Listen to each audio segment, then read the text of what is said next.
It is another edition of the Matt Barrie Show here on the ESPN College Football YouTube channel. I am Matt Barrie. Thank you so much for hopping in with us throughout this entire preseason. We've managed to find a lot to talk about even without college football going on, because just give it a minute. It's like the weather in New England. It will change, which is why, Dan Mullen, I don't know how heavily I want to get into realignment today, only because by the time this thing airs, there could be another conference on the verge of collapse.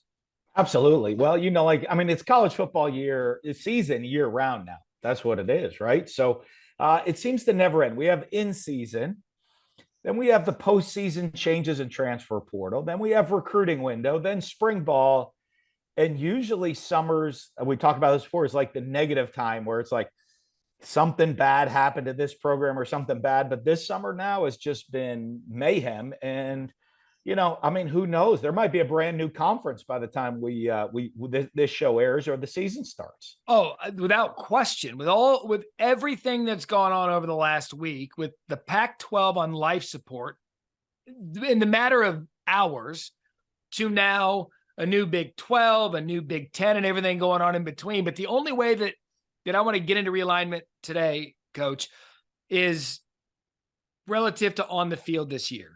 Yeah. Because I believe that two conferences that are going to change as we know it. The Pac-12 is probably going to no longer exist. I've already given my feelings on that here on the YouTube channel. But the Pac-12 and the Big 12, and I want to focus on those two for the purpose of this conversation, because I believe the teams exiting the Pac-12, I think USC, if they can find a defense, can win the Pac-12 in their final year and go to the college football playoff. Just like I think Texas, in their final year in the Big 12, I believe Texas and Quinn Ewers have what it takes to not only win the Big 12, but also head to the college football playoff. I think those teams have chances. And I think one of the things, though, that you look at the realignment, when you have Texas and Oklahoma leaving the league, listen, they already have the big bullseye on their chest from every other team in the league. They're the ones that everyone wants to go after all the time. And it's just a little bit more motivation in the locker room for the other teams this year. Like, they already think the Texas is too good for us. Oklahoma's too good for us. And now they want to leave the league. So I think that's it. I think Texas is certainly good enough to make a run. But I'm telling you what, there is not a league I'm more excited to watch than the Pac-12 this year. I don't know where I'm going to watch it. Luckily, you and I will be spending Saturdays together so we can get the Pac-12 network satellite feed to go see it. And the reason the league's not going to be around is I think USC is a legitimate playoff contender.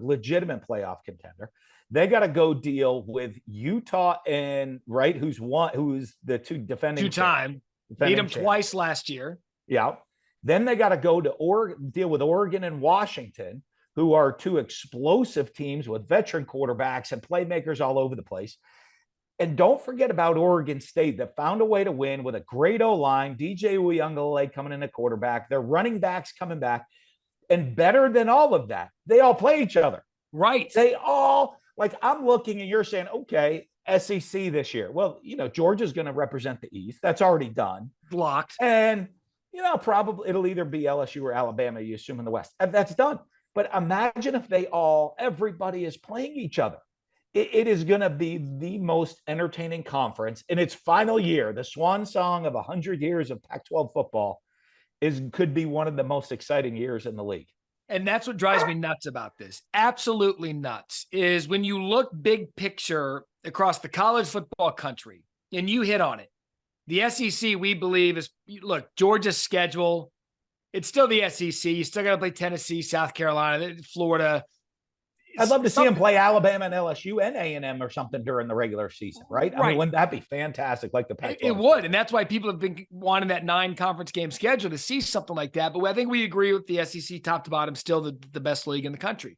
Yeah. But aside from Ohio State, Michigan, sometimes Penn State, sometimes Michigan State, Big Ten leaves a lot to be desired. The ACC, outside of Clemson, Florida State, NC State can come up and get you.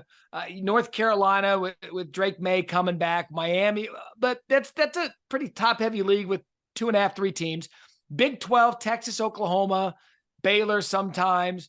But the TCU last year, I mean, there's always a chaser in the Big 12, but not a dominant.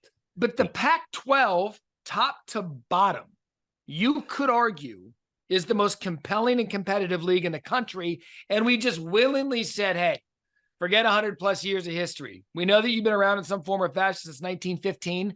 Forget all of that. Go align yourselves regionally with leagues that make zero sense. But by the way, be the most entertaining conference in 2023. Yeah. And it is a shame. And you get into, what drives the whole realignment is the money, right? And it's the TV rights, it's the money.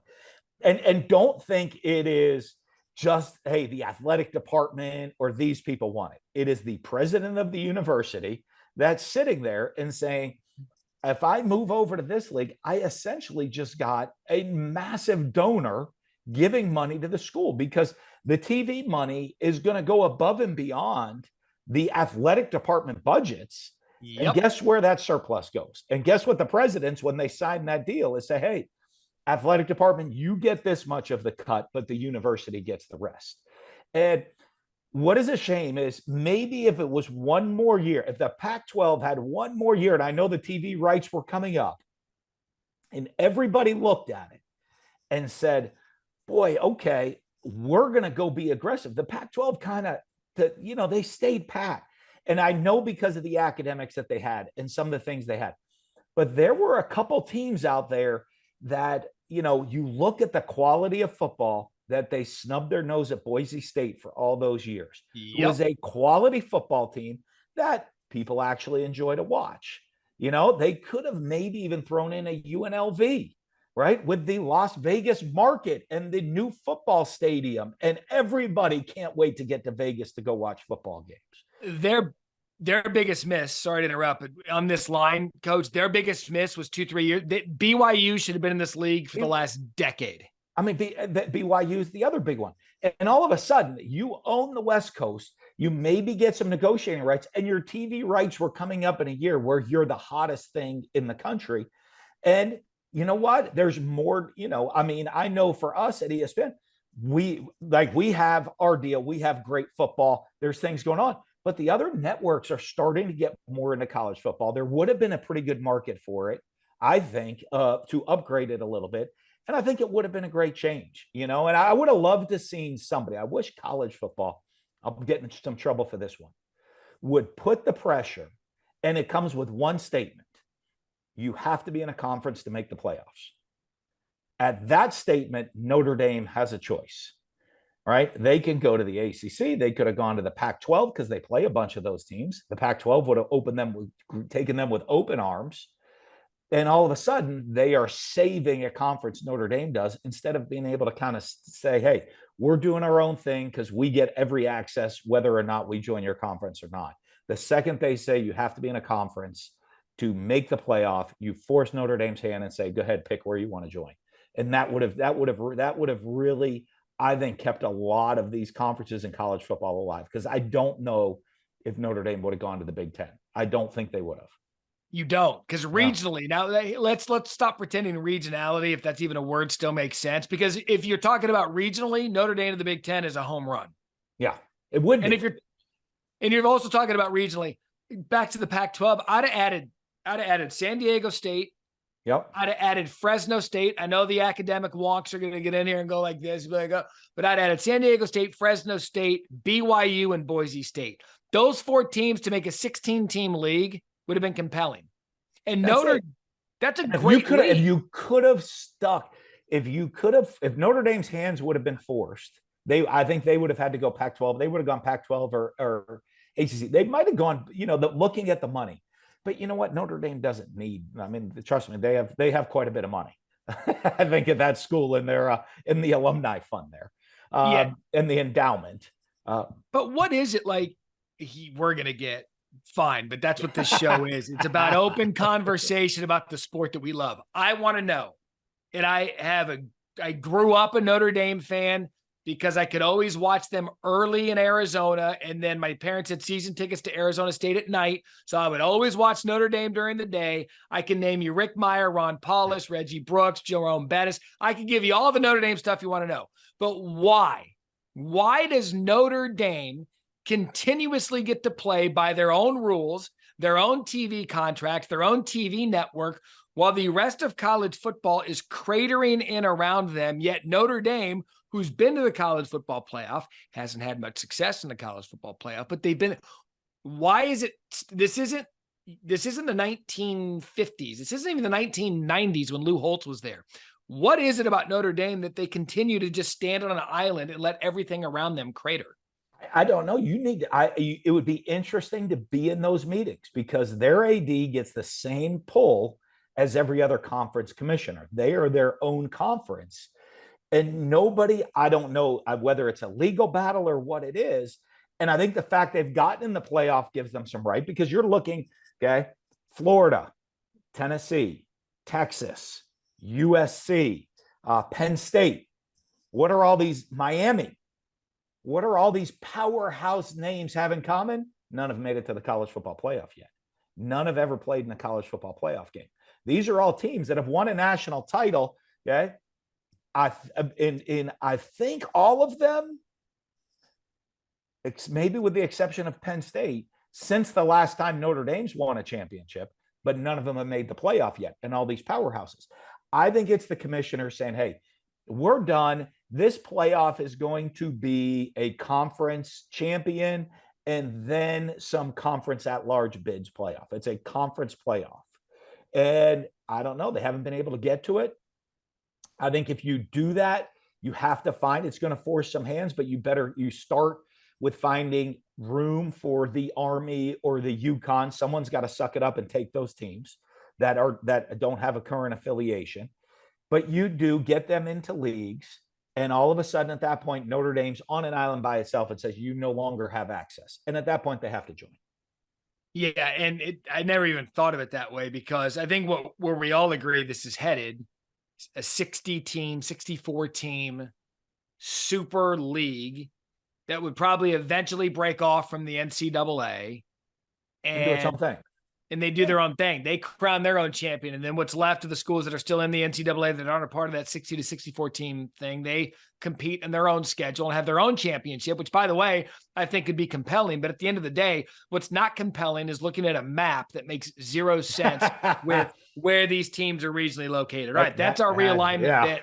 That's our realignment bit for the day. I said that we weren't going to get into it, but it actually ended up being a very compelling conversation with the Notre Dame aspect of it. What I do want to get into is everything in college football coach is new. We see it year in and year out. We've got new players, new coaches, new conferences. I want to start with the new coaches this year because there are three to me that stand out as home run hires, part one.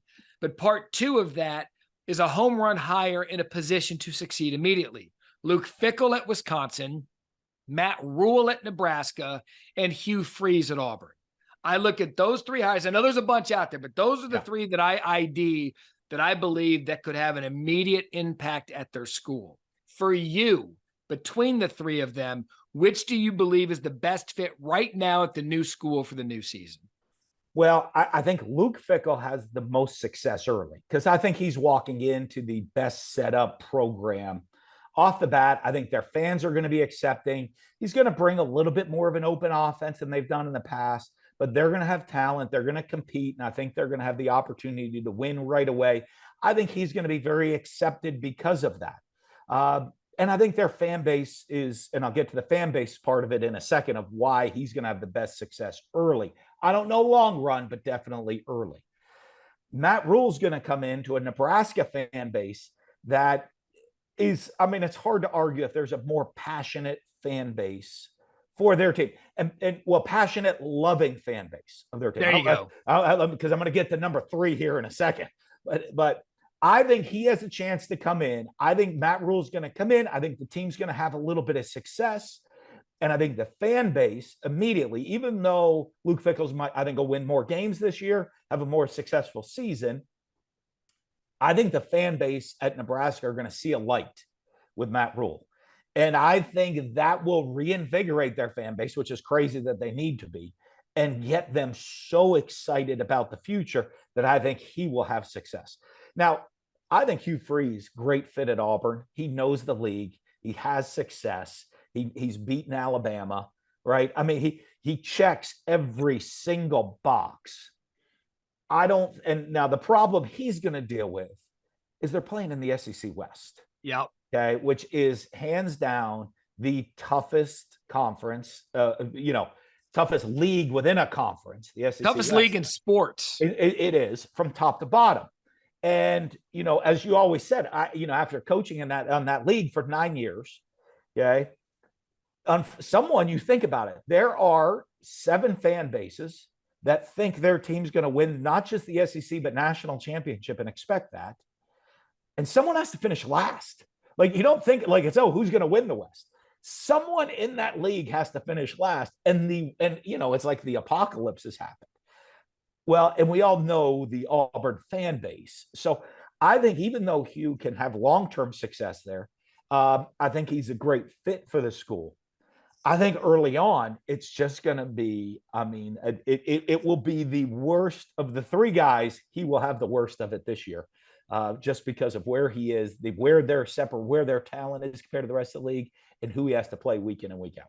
I think the biggest problem Hugh Freeze has going for him is that he comes to a place where the fan base knows he's beaten Alabama back-to-back years. Yeah. And Auburn is the other 50% of the Iron Bowl. And so you bring in a coach that managed to slay the Nick Saban Dragon, which, by the way, Gus Malzahn did too. But they wore Gus Malzahn out. Brian Harsin never got a chance. And so now Hugh comes in, and I hope Auburn fans understand how good of a hire this is, and they just let it bake. Put it in the, I'm going to use Nick Saban's analogy from SEC Media Days. Let Hugh put this Auburn cake into the oven and let it bake. It's not going to be a microwave and have instant success year 1. You have to let it cook. And I know you're smiling because you're like, Matt, these are Auburn fans. They don't give a damn about an oven. They want to, but they have to, because the only way for this thing to work is to let it cook. That's it. Well, what fan base in the SEC? Now, listen, I was very fortunate at Mississippi State that it was down kind of for a while, that I got an opportunity, but had success in year 2. So got everybody excited, and we were good to go at that point.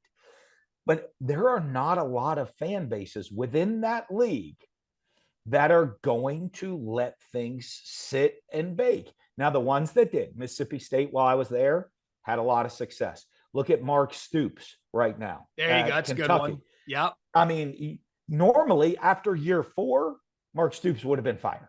Every other Nick Saban would have been fired at Michigan State, by the way, back in the day, had it been like the way it is now based on his record.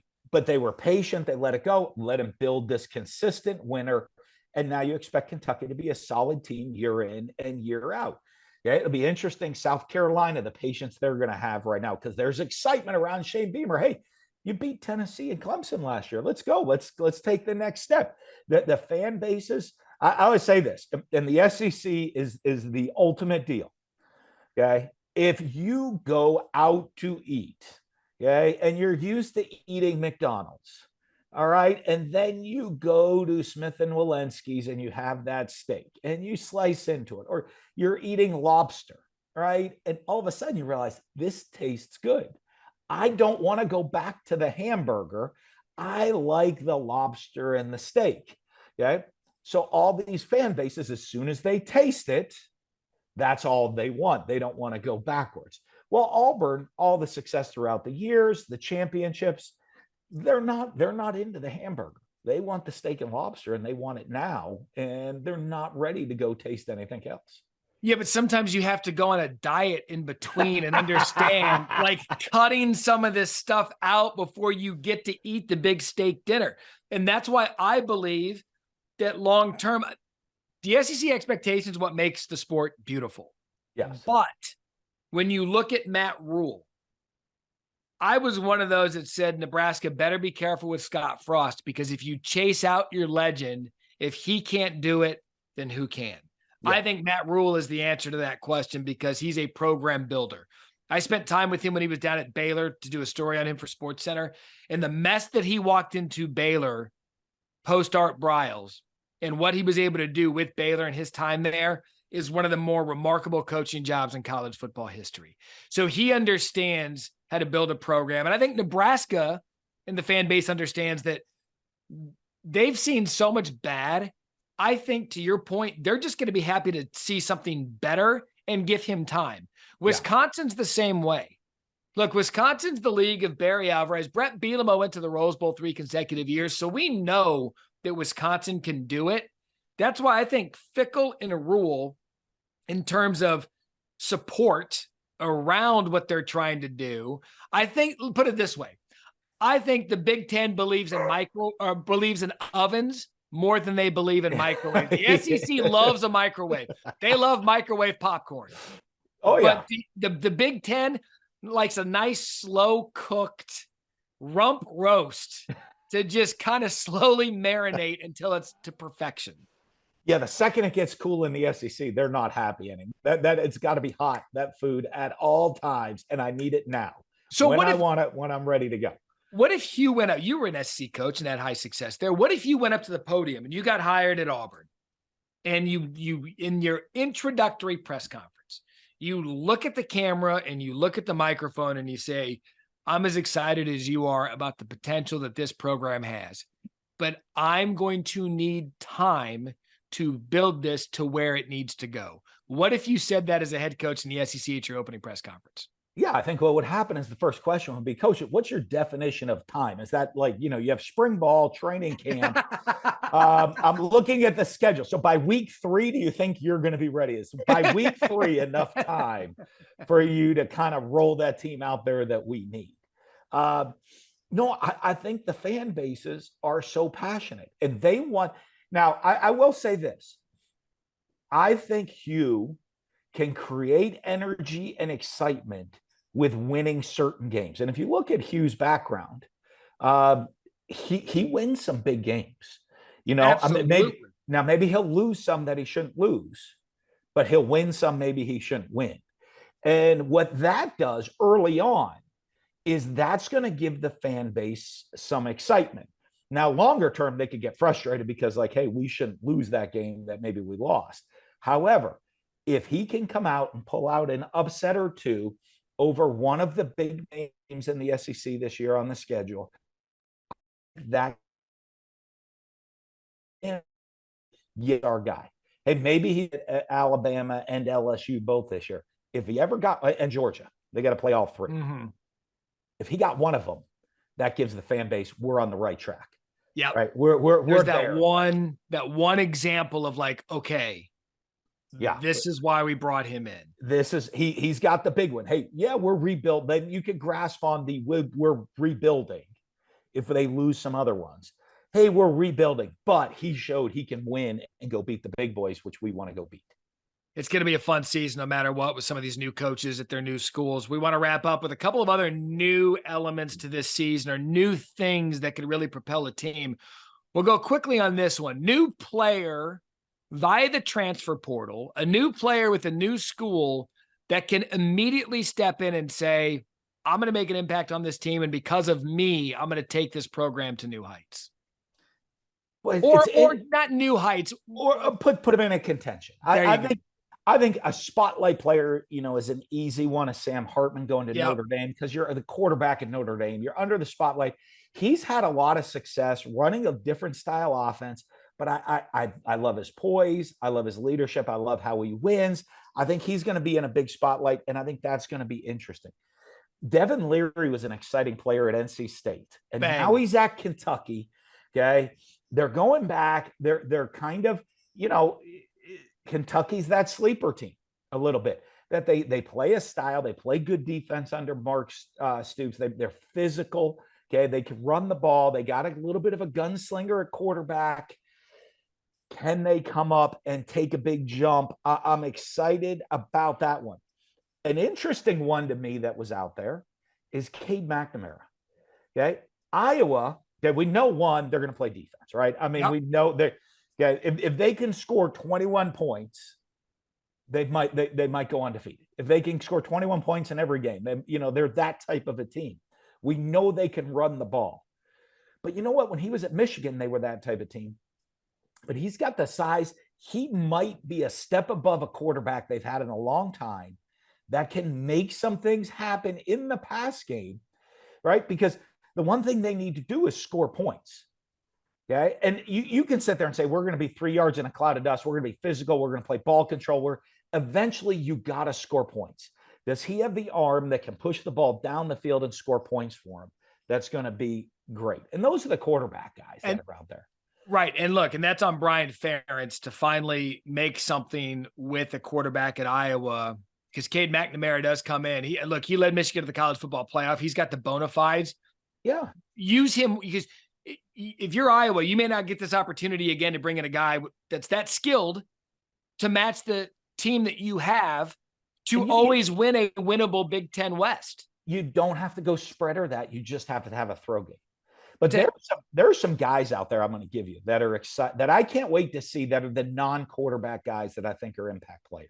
Okay? I got to watch him and call a game with him last year. Is the Carson Steele, running back at Ball State. Yeah. Going to UCLA and Chip Kelly's offense. I mean, this guy is a big physical athlete, catch the ball out of the backfield, can do a lot of things. Not many people had heard about him at Ball State. Going into UCLA, and Chip always highlights they're a quarterback with the run and all that, but they always have a running back that's exciting. And I think he could be really exciting. I think he's one. I think Jaheim Bell, leaving South Carolina, going to Florida State. Bell, he's a weapon guy. He's not a tight end. He's a pocket knife. He's not a fullback. He's everything. Well, you know what? Florida State's got some weapons back. And now here's this utility, this utility knife coming out that Mike Norvell can have a lot of fun with. The last one is Jordan Birch, I think, leaving South Carolina, going to Oregon, who was you're talking a legitimate SEC defensive lineman. Yep. Going into the Pac-12 with a D-line that's already decent and an offense that's good, can all of a sudden he ignite that Oregon defense with guys, other good players coming back and other good players around them? Can they all of a sudden step up and be maybe a defensive factor in that league that is just going to be full of, you're looking in that league right now with USC and Washington, the Oregons of the world, can they make a stop? And he gives them that spark defensively to make a couple of stops you need to push Oregon to the top of that league. With the head coach like Dan Lannon, who comes from a defensive background, so he wants to make Oregon a defensive factory. And what I loved about every guy that you mentioned, especially the Florida State as well, Jaheim Bell, is he goes to a head coach who's offensive minded. And a lot of times when these transfer portal players go somewhere, fit typically sometimes works, sometimes doesn't. Now you're looking at two teams who've proved to be contenders, who could be a factor this year, getting two pieces to maybe complement the puzzle they'll need to win a conference championship. And I want to go back to Devin Leary here as we wrap up in the Matt Barrie Show. Devin Leary, to me, makes Kentucky the one team you just don't want to have to play if you have something on the line. If you're playing for something at the end of your season and he stays healthy and Kentucky's playing good football and the offensive line's a little more experienced than what we saw last year with Will Levis, Devin Leary, to me, is the guy that's like, God, we got to play Kentucky. You just don't want to mess with them. They're going to be that team that ruins a lot of things for a lot of people this year. Absolutely, because he has that gunslinger mentality. They're going to be physical and play defense. And all of a sudden, you're going to look out there and say, if he gets hot, he can go make an end of a game in a fourth quarter. He puts two drives together, making things happen out there on the field that you didn't expect to happen. And I think he's got that persona, that personality, that he can get that done. And it's going to be interesting to see because, the other thing in the SEC, you go on the road to Kentucky later in the season too. It's most SEC schools, I coached at Florida. If you're playing and the temperature hits below 60, they want heaters on the sideline, right? You go up to Kentucky in late October or November and play a night game up there, it's going to be freezing cold, like cold compared to regular SEC country. And I think he's going to bring it with that mentality, that gunslinger mentality. He's won a bunch of big games and had pulled a bunch of big upsets when he was at NC State. And so I think he's not going to be nervous about going to play at Georgia or going to play some of these big teams. He's going to sit there and say, I got a little chip on my shoulder to win this game. God, it is going to be so much fun. I'm so glad we actually got to talk about actual football instead of this realignment and all this other garbage. But there are players across the country, new school, new fit, but can have an immediate impact, which is why that's the good in the transfer portal when a lot of times you hear the bad in the transfer portal. That'll do it for this week's edition of the Matt Barrie Show. In the coming weeks, Mullen and I will have a couple of announcements to make about our upcoming season, but we are inching closer. I believe I have it at 3.5 weeks until that first kickoff, and I can't wait for it. Coach, good stuff as always. Look forward to talking to you again soon. You too. We'll talk soon. Thanks for watching ESPN on YouTube. For live streaming sports and premium content, subscribe to ESPN+.